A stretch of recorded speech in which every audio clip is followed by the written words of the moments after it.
समुद्र मंथन हिंदू धर्म की एक अत्यंत महत्वपूर्ण और रोचक पौराणिक कथा है जो देवताओं और दैत्यों के बीच संघर्ष, भगवान विष्णु की चतुराई और महादेव शिव के अद्भुत पराक्रम को दर्शाती है।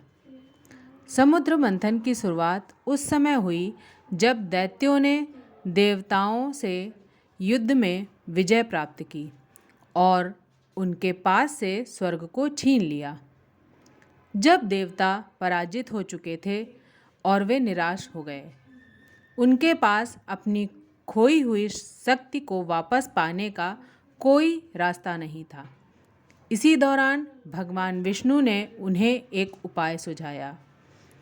भगवान विष्णु ने देवताओं से कहा, अगर तुम समुद्र मंथन करोगे तो तुम्हें अमृत मिलेगा और तुम फिर से बलशाली हो जाओगे।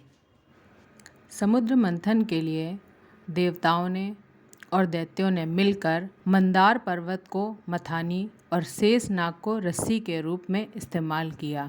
समुद्र मंथन की शुरुआत के साथ ही मंदार पर्वत को घसीटने का कार्य शुरू हुआ। शेष नाग ने रस्सी की तरह पर्वत को पकड़ा और देवता और दैत्य मिलकर मंथन करने लगे।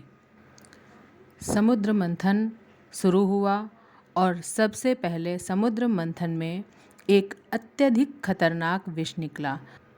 यदि वह फैला दिया जाता तो पूरी सृष्टि का नाश हो जाता। देवता और दैत्य दोनों डर गए।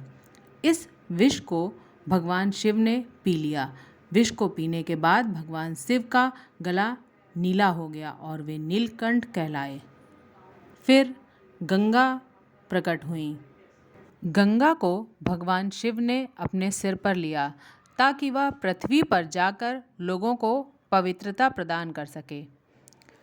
फिर लक्ष्मी माता का आगमन हुआ। समुद्र मंथन से देवताओं को धन, ऐश्वर्य और समृद्धि प्रदान करने के लिए लक्ष्मी माता ने अपना अवतार दिया। समुद्र मंथन से एक दिव्य कल्पवृक्ष भी निकला जो किसी की भी इच्छा को पूर्ण करने की क्षमता रखता था। एक दिव्य हाथी भी समुद्र मंथन में निकला जिसे ऐरावत कहा गया। यह भगवान इंद्र का वाहन बना। समुद्र मंथन से बहुत सारे रत्नों को और खजाने भी निकले जो स्वर्ग को सजाने के लिए उपयोग में लिए गए। समुद्र मंथन के अंत में अमृत का प्रकट होना। अमृत के कारण देवता और दैत्य दोनों के बीच संघर्ष शुरू हो गया क्योंकि दोनों ही अमर होने के लिए तैयार थे। देवताओं और दैत्यों के बीच अमृत के लिए युद्ध बढ़ता जा रहा था। भगवान विष्णु ने मोहिनी रूप धारण किया और अपनी सुंदरता और आकर्षण से दैत्यों को भ्रमित किया।